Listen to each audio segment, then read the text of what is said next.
Thank you for coming this morning. I've been thrown on the spot. And so it's a good Brian. And I'm a long time employee here at the university. And I've been working with Mark Schleer for almost 20 years. Well, he is going to start off our Black History Month in presentation or enjoyment month by say something. But he's going to present Black Harvard of the Midwest from a student's perspective. Now he did this at the public library, but he is since adding some really cool stuff. So it's not the same stuff. So please enjoy Mark Schleer, Director of the Archive upstairs in the archive. Hey, Mark. Mr. Mark. Thank you. Thank you, Ms. Bryant. And welcome everybody and happy Black History Month to everyone. My name is Mark Schleer. I am the director of the Archives and Ethnic Studies Center here at Lincoln University. And as Ms. Bryant said, I am a long-time Lincoln employee, but I am also a Lincoln graduate. I have a master's in history from Lincoln University that I earned in 2007, and I've worked at the university ever since then.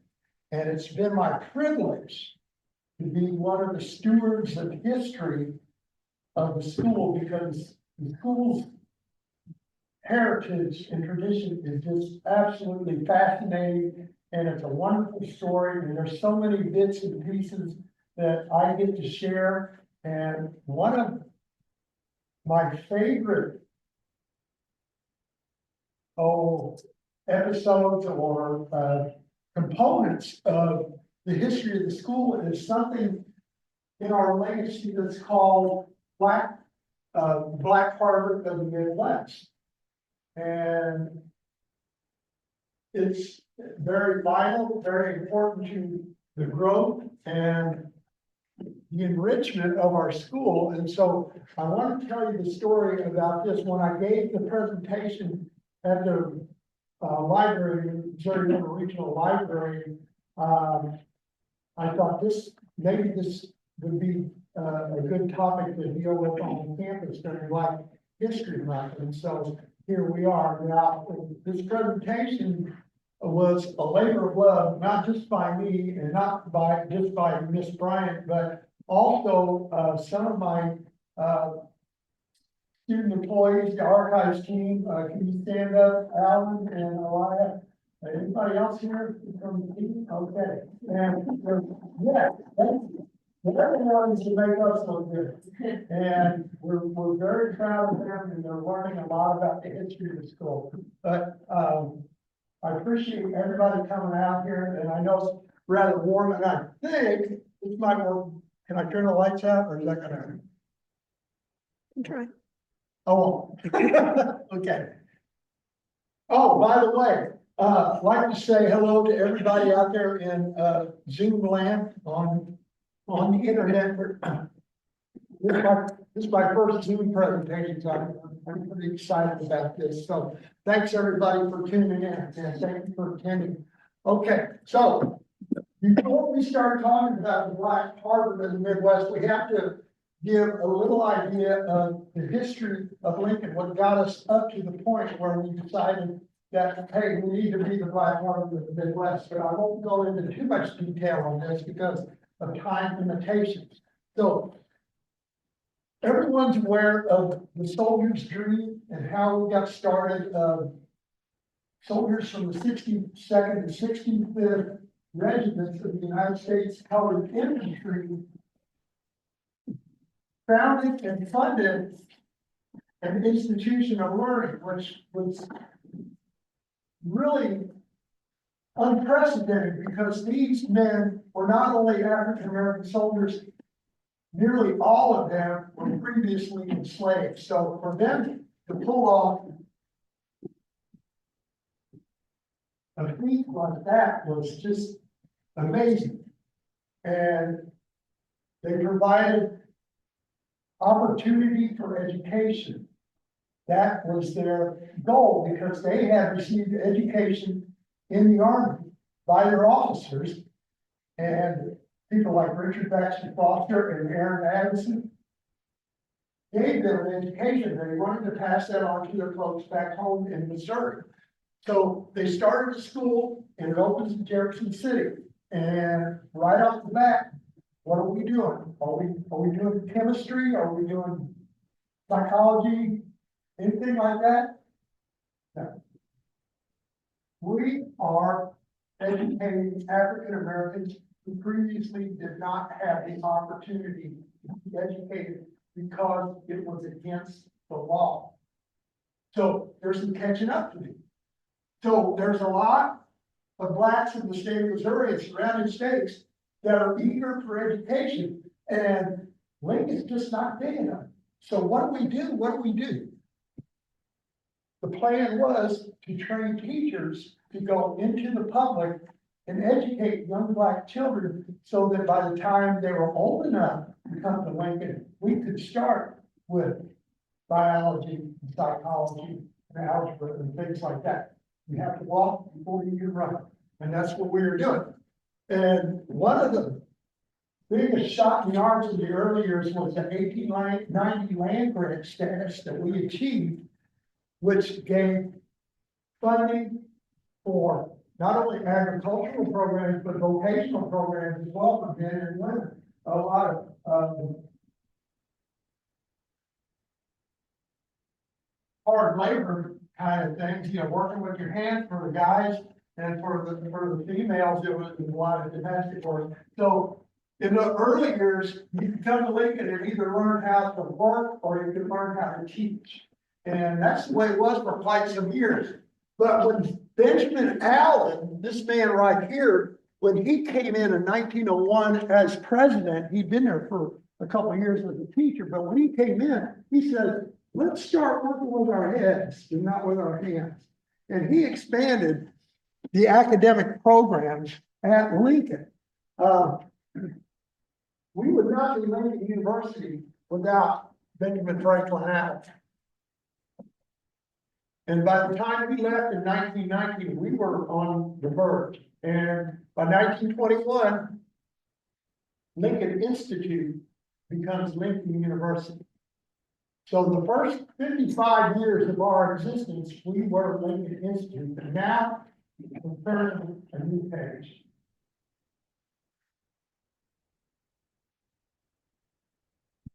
Not that quickly.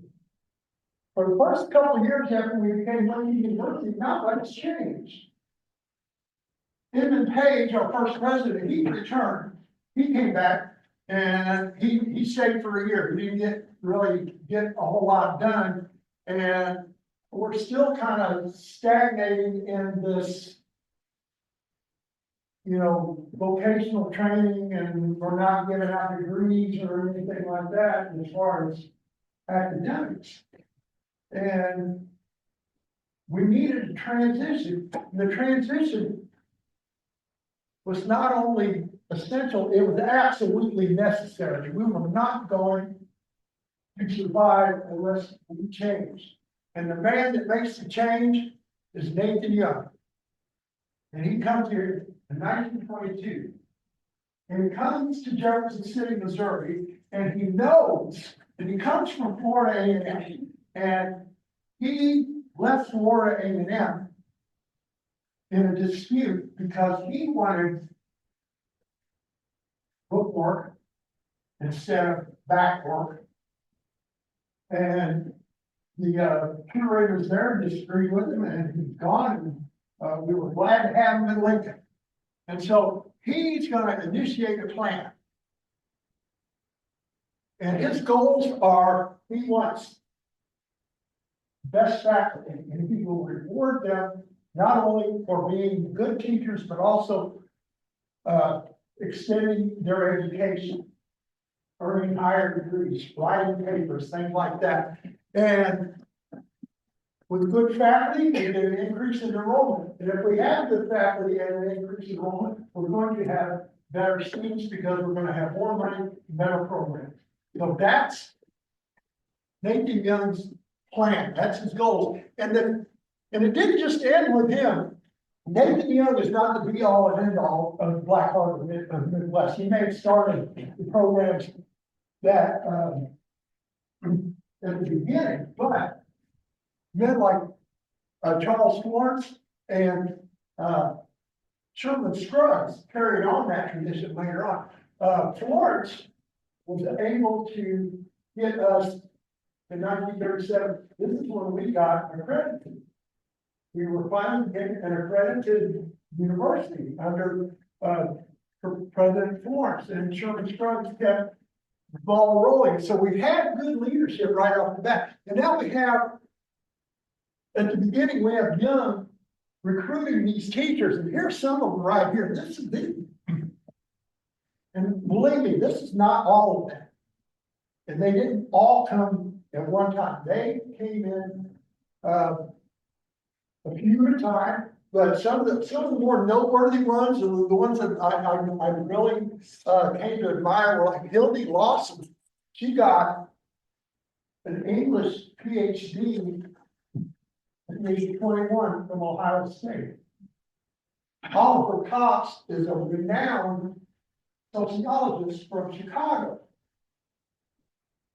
Hazel Tebow, a female civil rights leader in the 20s and 30s, that was almost unheard of. Anderson Fuller, the first PhD needed by an African American. Azalea Martin worked in the education department for over 40 years. Sterling Brown was one of the poets of the Harlem Renaissance movement. He was here. He's a Harvard graduate.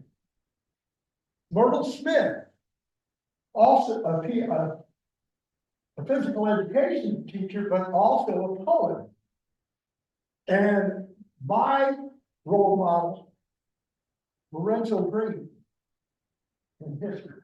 And he had a billion name on Camp Center. He came here, he spent over 40 years. There's a lot of these teachers that came during the Black Heart of the Midwest that stuck around for 30 and 40 years. We've got 3 guys from the agriculture department that spent a total of about 123 years total.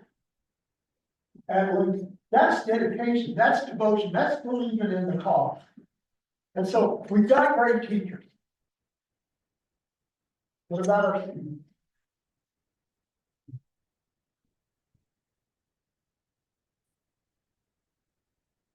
We've got great teachers. How do we get more students? Well, we're going to backtrack a little bit. This is the senior class of 1924. This is 2 years after Nathan Young has arrived. So these are the remnants of Lincoln Institute. There's 4 people left out of that class. The junior class of that year, well, there's about 10. And that was the year before Nathan Young got there. But Nathan Young's first year, here's the freshman class of his first year. Word got out about Nathan Young coming to Lincoln. And the success he had in that first year shows by the next year, in 1924, the freshman class, there they are. Word got out. There's some smart people over at Lincoln. They didn't call us that yet. They didn't call us that Black Harvard thing yet. We still got to prove ourselves. And we do. But we're making a transformation. We're going from institute to university. 2 things are going to help this transformation. One is academics. I already talked about the school, or the teachers of the school.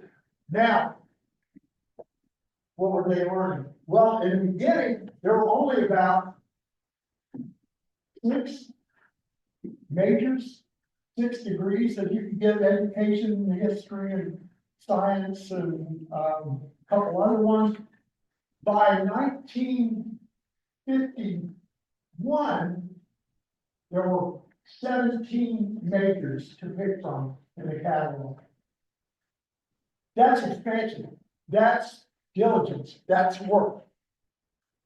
In 1940, we started offering master's degrees. Do you think those guys sitting around the campfire in Texas in 1866 even fathomed the idea that we would be offering master's degrees? They just wanted people to read and write. This is the soldier dream that's absolutely come true. Also, the campus grew. In 1922, when Young arrives, there's 4 buildings on campus. By 1956, it's almost 20. That's expansion. That's growth, and that's dedication. That's the Black Harvard in the Midwest. So the students, where did they come from? How many were there? Ladies outnumbered the men for several years by about 55 to 45%, about 10% more females than males. One of the reasons for that is because we were known as a teacher education school. And if African American females didn't want to work in domestic jobs, what did they do? They taught school. So that changes though after World War II. What happens then? The GI Bill. And you have a lot of male veterans coming back to Lincoln or going to Lincoln, going to college for the first time. We'll talk about that in a bit. Okay. Origin, most of them were from Missouri, by far, for many, many years from Missouri. But by the time World War II ended, we had more population from other states, about 15%, and by 1951, we had 5% of our student body was international. So that's the beginning of the global Lincoln University. Okay. In 1933, to go to Lincoln, room, board, tuition, books, for 1 year, for 1 school year, 2 semesters, it was $200. And I just saw some eyes bug out. In 1951, it cost $600, so it went up quite a bit. But $200, that's pretty affordable. So you look at the enrollment from about 27, we have 324, and then 1932, we have 552. And then in 1941, it's 1,249. Now, wait a minute. Now, 1932 to 1941, that was a Great Depression. How did enrollment increase? And I'll tell you that in a bit. I'm reading you on here. But look at 1943.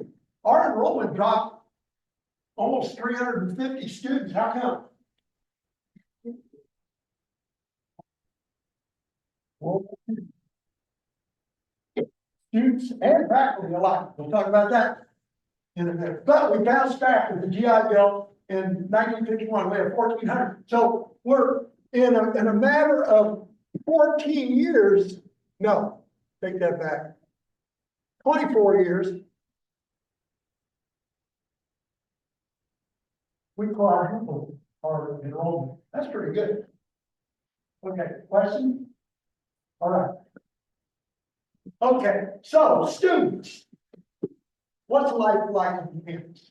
Well, for one thing, you're in Jefferson City, and at that time, for most of the time, of the Black Harvard in the Midwest, Jefferson City is extremely segregated. You're not allowed to go into some businesses or movie theaters, restaurants, clothing stores, hospitals. So there's not much to do. There's a neighborhood down at the bottom of the hill, at the foot of the hill, called the Foot. Who's heard of the Foot? Okay, that was the African American business district at the time. It was born out of necessity because they weren't allowed to go anywhere else. So anything you needed was at the Foot. They had clothing stores, they had restaurants, everything I just named off. Maybe not a movie theater, but even a hotel. So that was your limitation as far as entertainment, off-campus entertainment. So what do they do on campus? Well, where do they live for one thing? Well, the men lived in dorms like Foster and Allen, and the ladies lived in dorms like Anthony and Bennett, which are still standing. Foster and Allen are still standing in their offices now, but Bennett and Anthony are dormitories again. So that's where they live. Dining was in the basement of Twice Hall, because that's where the home ec department was. That's where students ate their meals. Recreation, there's a lot of card playing, there's a lot of intramural sports going on. This, basic fun out on campus. Worship was a big part of student life at Lincoln, and it always was, even in the days of Lincoln Institute. The chapel was actually the auditorium in Old Memorial Hall, Page Auditorium.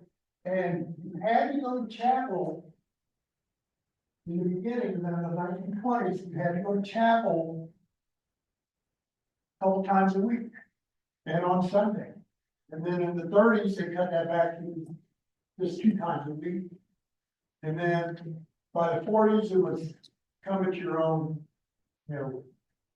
leisure. So that's what life is like on campus for the students. Okay, so what kind of progress did we make with the Black Art in the Midwest? So we start in the 20s. And students are eager to socialize, and since there's nothing really out in Jeff City for them to do, they make their own social life on campus. And they start with social organizations or organizations in general, social organizations later. We had academic organizations. First academic organization was the Commerce Club for people studying business, and that was in the early 1920s.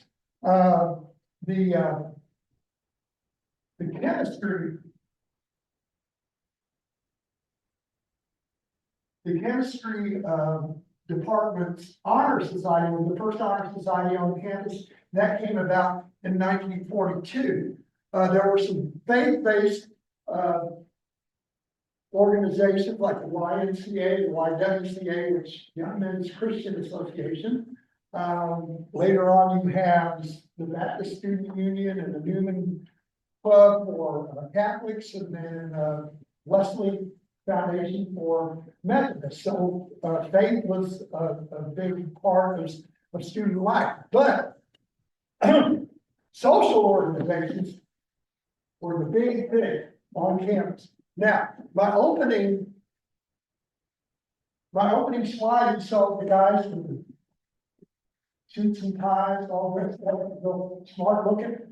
That was the Beau Brummel Society now. Anybody know who Beau Brummel was? Beau Brummel was a fictional character who was known as a snappy dresser. And so these guys were all about looking good and being good students on campus, good ambassadors for the school. And they were the first one. And so students wanted to know from Dr. Young hey, can we have fraternities and sororities on campus? And he said, no, they're a distraction to student life. Ooh. And he was very defiant about that. He didn't believe them. He said, no, there's nothing good's gonna come out of that. So the students came up with a plan. They're going to start social clubs on campus that have no national affiliation. They're just gonna start them themselves, and they're going to show the administration that, hey, social clubs can be an asset to the community. We're gonna do philanthropic work. We're going to study hard. We're going to help clean up the campus. We're going to be good citizens. We're going to be in favor of voting rights and all that stuff, and just be very active on campus in a positive way. And so you have Le Beau Brummel, then you have the Delphic Amphictony, which later changed its name to Delta Alpha Phi, which is a blatant way of saying, yeah, we have a Greek organization on campus. It's just here. And then later on, you had other groups like the Polyharps. But by 1930, Nathan Young did not have an argument against Greek organizations. And he said, okay, so Alpha Phi Alpha, Alpha Kappa Alpha, Delta Sigma Theta, and Kappa Alpha Psi, all in 1930 get started. Is that right? No, in Caves, 1930. I didn't think it's just 8 Caves, 1930. Yeah, 1930, Alpha Kappa Alpha. Okay, so that's when Greek life starts. And Greek life over the next few years is going to be huge. You know why? Because it's social organization. People still don't have anywhere to go in Jefferson City. People don't go home very often at Lincoln. Why? It costs a lot of money to ride the train. They're there for the long haul. So, one thing I learned about Greek organizations, that they were very influential on campus because in 1949, 90% of graduating seniors belonged to a Greek organization. That's how influential they were on this campus. Any Greeks in the house? Well, okay. So, also, two other things happened in the 1920s. One of the biggest things that happens every year at Lincoln is homecoming. And the first one is in 1925, that was 100 years ago. Hey. So this fall will be our 100th anniversary of homecoming, and it's going to be a big celebration. So be ready for that. So the homecoming celebration, this kind of started out early, or started out a little slow in the early years. We had the Queen and we had the homecoming game. But later on, they're going to have the parade, they're going to have the bonfire, the concerts, the dance, the group sing, and section. So homecoming is going to transform, but it got its roots in the 1920s. Also athletics. We've had athletics since the early 1900s, but this is where we really start to blossom because we start bringing in talented coaches, and we've got more money to spend on athletics. We didn't have a lot of money for athletics when we were Lincoln Institute, but now that we're Lincoln University, and people are looking at us and they're saying, look at how smart they are. They must be the Black Harvard of the Midwest. So we got money to spend on extracurricular activities. And we even had a boxing program in the 40s up until about 1949. And nice to bring that back. Questions? Okay, 1920. So I want to point something out here. Now, when I talked about enrollment a while ago,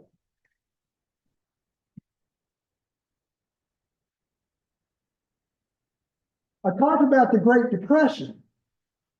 And the enrollment rose. Look at this. This is 1933.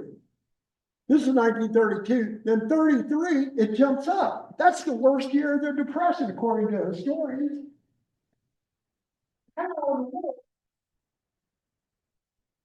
did our enrollment go up? Look how it shot up for the rest of the 30s. How did that happen? Well, I already talked about one, it's affordability. $200 a year. That's not bad. Also, in 1933, the Missouri legislature changed the laws about grade school teachers. They used to get by on just a 2-year diploma. Now, it has to be a 4-year diploma. So you have teachers coming back to Lincoln during the summer to boost their hours of it, and eventually get that 4-year degree. They're still teaching in the meantime, but now they're going to school during the summer, and there's a lot of teachers coming to school in the summer, so that really helps our enrollment, and it really helps our budget. Okay, also, the academic excellence. Word's getting out, like I said. People are talking about Lincoln Institute. And students are going to want to come here. A lot of Missouri students, this is their only choice, really, if they want to go to a university. And also the growth on campus, the new buildings. We got money from the state, we got money from the United States government and the New Deal programs that help build more buildings on this campus and make this campus look really, really modern and really, really nice. So that's how our enrollment goes up during the Depression. That's a pretty remarkable story. Okay, back to the show. All right, so 1930s, New Frontiers. We've got organizations on campus for academics and faith and social clubs, but what about expressing yourself artistically? How can we do that outside the classroom? Well, we've always had music groups on campus, but in the 1930s, it just goes crazy. We have jazz combo. We have several orchestra pieces, organization, what do you want to call it? Groups. Yeah.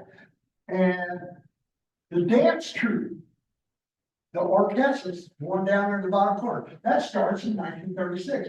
That's the first version of the dance troupe in 1936, and that's 88 years old now. Dance troupe, hard to believe. Huh? The theater group, it's called the Stagecrackers, and a man named Thomas Pauly helped to found that in the early 1940s. And they were a major force on this campus as far as culture and entertainment for many, many years. And Dr. Pauly was here on campus until the 1980s. And he was a very dedicated man to Lincoln University and just a wonderful man to speak with. The debate club started in 1932, but the epitome of Lincoln, the Black Harvard of the Midwest, is the Lincoln Clarion. Any journalism majors? No? Okay. In 1932, we didn't have a student newspaper. And the members of the Schleer Club, who are the pledges of Kappa Alpha Psi Fraternity Incorporated. Yo, Got one in the house. we got two. Oh, okay. They decided on their own, these are guys that are 18, 19 years old, right? They decided on their own, we're gonna start a newspaper. They didn't need help from the English department. We didn't have a journalism department. They're gonna do it on their own. They're gonna start a newspaper. That, my friends, is the epitome of what the culture was like here on campus as far as bettering yourselves, bettering the university. And after 93 years, the Clarion is still published, and it's online. So that's a big tradition for us. Way to go, news. Okay. Also in the 30s, more new frontiers.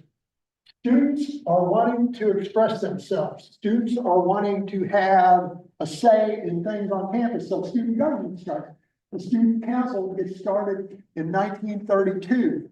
And by 1936, I'm sorry, not by 1942, they changed it to what we know as now as Student Government Association, SGA, which is the voice of the students on campus. Speaking of acting out or activism, who's familiar with Lloyd Gaines? Has anybody heard of him?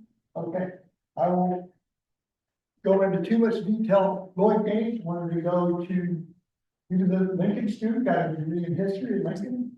Good for him. He wanted to go to the University of Missouri Law School. They said, no, you can't. You're the wrong color. We will send you to another school in Illinois, Nebraska, or Kansas. Lloyd said, I'm a citizen of the state of Missouri. I want to practice law in my home state. I want to go to law school in my home state. Nope.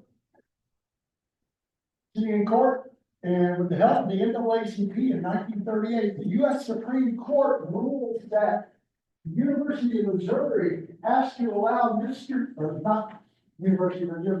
of Missouri has to allow Mr. Gaines to go to school in Missouri. They had to provide a school for him, either at the University of Missouri or at, here's the loophole, separate but equal facility. So this being 1939 Missouri, what do you think they're going to say? Come on in, Lloyd, we want to have you here. Come on. Now, Lincoln, as you can see up in the corner, Lincoln out of law school. We had a law school up in 1956. Lloyd says, well, that's fine, but I want to go to MU. And Lloyd was traveling. He went to Chicago, staying with his fraternity brothers. He disappeared. No one ever heard from him again. And he never did go back to court. But his case that the Supreme Court ruled on said that Jim Crow states could no longer send their African-American students out of state. They had to pay for their education. And this is what Charles Hamilton Houston of the NAACP said: if we can't get them to change our moral ground, we'll lead them dry financially. So the first step in education from separate but equal to Brown versus Board of Education was Lloyd Gaines' case on a nationwide basis. Also, in the 30s, more activism by students. In southeast Missouri, there were sharecroppers, people that worked the land, and they had landlords that they had to pay rent to, and really just living by the skin of their teeth, not much subsistence going on, just barely staying alive.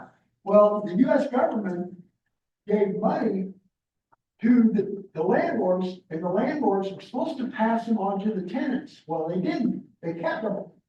And the tenants, the sharecroppers, got mad. They went on strike. So they were camped out by the side of the highway down in southeast Missouri. Well, our good friend Lorenzo Green, he saw this happen. He came back to campus and he told his history classes about it. And he told everyone on campus about the injustice that was going on. So nearly all of the groups, the social groups, that spring in 1939, instead of having events and galas or whatever they have as far as celebrations, they took that money and donated to those folks down there. So people on campus are active. That's the 1930s. Any questions? Okay. All right. 1940, sacrifices and rewards. In the early 1940s, Lincoln University, its school of journalism, much in the same way we got a law school. A lady named Lucille Blucher wanted to go to law school, or excuse me, I wanted to go to journalism school at NU. They said no, and so we got our school of journalism. We were the first HBCU to have a school of journalism. We are the first place of HBCU at the university. Something happened in the 1940s that changed everything. World War II. World War II starts, and that's why our enrollment dropped from that, 1,400 to, or 1,200 to 900 students. Not just students, not just men, not just women, students, but teachers, staff, all needed to call to action to serve their country. And we had to cut back. We had to shut down the law, we had to shut down law school, the journalism school, the grad school. We quit printing the yearbook. A lot of services on campus got cut to help the war effort. Have you heard of the Tuskegee Airmen? Anyone? Thank you. Tuskegee Airmen were black aviators who fought in World War II, segregated troops.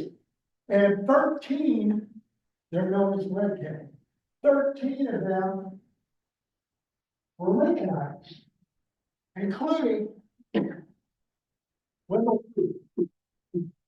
that dashing young man there in the aviator suit. Wendell was going to graduate in June of 1942. In March of 1942, he enlisted in the Army. He didn't have to do that. He wasn't drafted. He went in on his own accord to serve his country, and he was an ace pilot, and he shot down several German planes over Italy during the war. The Germans were scared of him. He comes back to the United States 2 weeks before the war ends. He's training pilots at Tuskegee, and he dies in the plane crash. They made it through Europe and come home. And but he's a hero, and he's a Lincolnite. So I talked about the GI Bill after the war's over. A lot of men are coming back. They are offered money for the school, money for businesses, money for housing. Now, for African Americans, the last two really don't come very easy, but the money for schools is okay as long as you go into an HBCU. So we have a big overflow of Army veterans. That's where that 1,400 thing comes in. That 1,400 number, as far as enrollment. And we have to build, or we have to erect 7 of these barracks buildings to hold all these veterans that are coming to school. And now these guys are all like 23, 24, 25 and older. And so they're all living in these buildings, and they kind of have their own little society down there. They have streets with names on it, they have city council, they have a mayor, and they call it Jasonville. They named that after William Jason. You heard of Jason Jim. They name it after William Jason, who was a World War I veteran in time. So we have a lot of students at Lincoln in the early 1950s because of the GI Bill. Speaking of the 1950s, our civil rights awareness continues with the introduction of our NAACP chapter in 1949.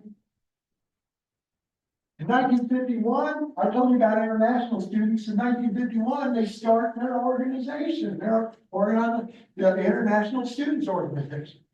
Now, in 1954, there's a Supreme Court decision called the Brown versus Board of Education decision, which says schools should be integrated, that schools cannot be segregated by law anymore. And this gives choice for everybody. Now, a lot of African Americans say, well, I can go to any school now, but you know what? Local Jeff City people are saying, hey, Black Harvard in the Midwest is right over on the next street. We can get a good education there, it's not very expensive. So we had a lot of local white people come to Jeff City, and our enrollment just increased even more, and we were building more buildings again. But the sad part about that is that the law school and the journalism schools had to close because of low enrollment. Why? Because the people that had to go there that didn't have any other choice, now we did have a choice. And so we lost our legacy on that, but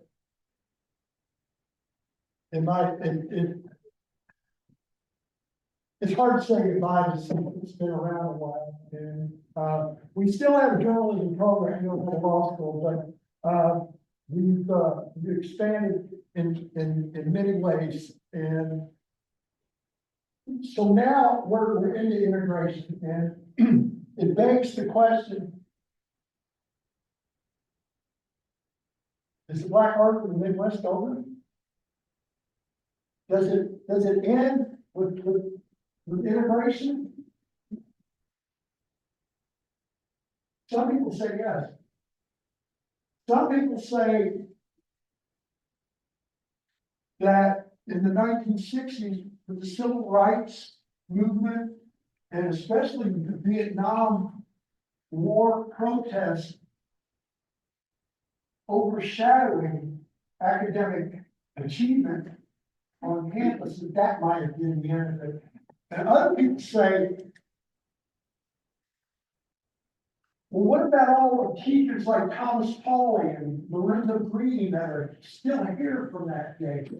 They're still influencing students. They're still making a change. Is that still the Black Harvard of the Midwest? I don't know. But the mission continues. We're standing on the shoulders of those giants, but the mission continues. What will they say about Lincoln in 50 to 100 years from now? Are they going to have praise and admiration for the Lincoln University of 2025? Will they be standing on the shoulders of giants?